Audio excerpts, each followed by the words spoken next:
Hello everyone. और इस video में हम यहाँ पर पॉडकास्ट के ज़रिए यानी ऑडियो के ज़रिए समझेंगे कि डायलेटरी मोशंस क्या होता है। और ये जो डायलेटरी मोशन है ये काफ़ी ज़्यादा कंफ्यूजिंग है, ठीक है, और ईज़िली समझ में नहीं आता है। यदि आप डायलेटरी मोशन को समझने के लिए आए हैं, इसका मतलब है कि आपको भी यहाँ पे इसमें प्रॉब्लम जा रही होगी, ठीक है। बट मैं यहाँ पे एक एग्जांपल के थ्रू आपको काफ़ी ज़्यादा इजी वे में समझाऊंगा। अब डायलेटरी वे जो मोशन है उसके लिए आपको एक कंडीशन इमेजिन करनी पड़ेगी, ठीक है। कई बार होता क्या है, जब भी संसदीय कार्यवाही चलती रहती है, ठीक है, तो कई मेंबर्स जो क्या करते हैं, जो भी संसद के जो सदस्य हैं, ठीक है, कई बार वो ऐसी ऐसी एक्टिविटीज़ करते रहते हैं, ठीक है, या तो फिर ऐसे कुछ एक्ट वगैरह पास कर रहे हैं या क्वेश्चन पास कर रहे हैं, ठीक है, जो क्या करते हैं, या हम कहें तो संसदीय कार्यवाही में क्या करते हैं, हस्तक्षेप करते हैं, ठीक है। जिससे होता क्या है, संसदीय जो भी कार्यवाही है, ठीक है, उसमें क्या होता है, डिले होता है, ठीक है। नॉर्मली जैसा संसद को कार्य करना चाहिए, जैसी एफिशिएंसी रहनी चाहिए, उस एफिशिएंसी को संसद उन एक्टिविटीज़ के कारण खो देती है, ठीक है। उससे क्या होता है, अब यहीं पर इसकी जो है पहली क्वालिटी इस मोशन की निकल कर आती है। अब समझ लीजिए ऐसा सदन में कहीं पे भी ऐसा कुछ हो रहा है, तो डायलेटरी मोशन की यहाँ पे पहली क्वालिटी फीचर निकल के क्या आ रहा है, that it can be moved by a member at any time after a motion has been made, ठीक है। इसको डायलेटरी मोशंस को कोई भी जो सदस्य है वो यहाँ पर इसका इस्तेमाल कर सकता है, तो उसको लगता है कि ऐसे किसी भी एक्टिविटीज से क्या हो रहा है, संसदीय कार्यवाही में हस्तक्षेप हमें देखने को मिल रहा है, ठीक है।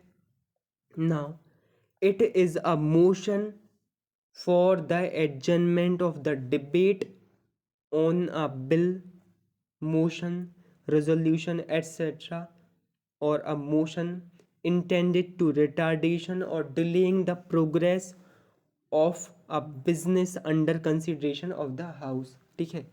इसका मतलब ही यह है कि इसको पास ही क्यों किया जाता है, फॉर द पर्पस ऑफ एडजनमेंट, एडजनमेंट यानी स्थगन के लिए, ठीक है, कि यदि हमें लगता है कि ऐसा कुछ हो रहा है तो स्थगन के लिए जो है डायलेटरी मोशंस को पास किया जाता है, ठीक है। एक बार और यहाँ पे एक कुछ दो तीन वर्ड्स आ रहे हैं, यदि आप ध्यान से समझेंगे, इंटेंडेड फॉर द रिटार्डेशन और delaying the progress of a business under consideration of the house, ठीक है।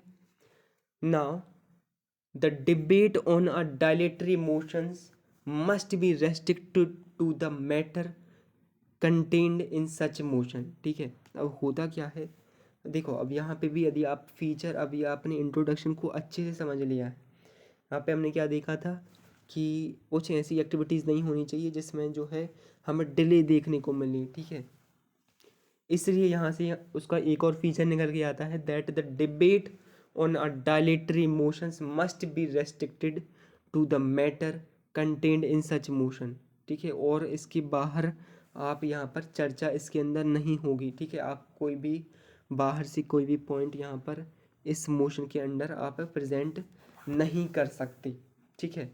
Now if the speaker is of the opinion that such a motion is an abuse of the rules of the house, he may either forthwith put the question thereon or decline to propose the question।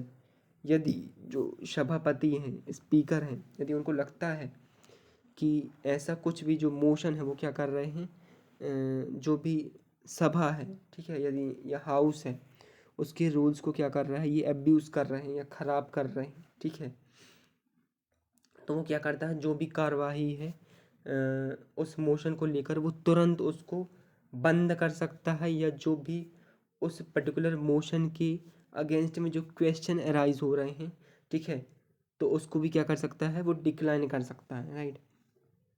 Once again, if the speaker is of the opinion that such a motion is an abuse of the rules of the house, he may either forthwith put the question, ठीक है, तुरंत thereon, और decline to propose the question, ठीक है। यानी इस मामले को आगे ना बढ़ाया जाए।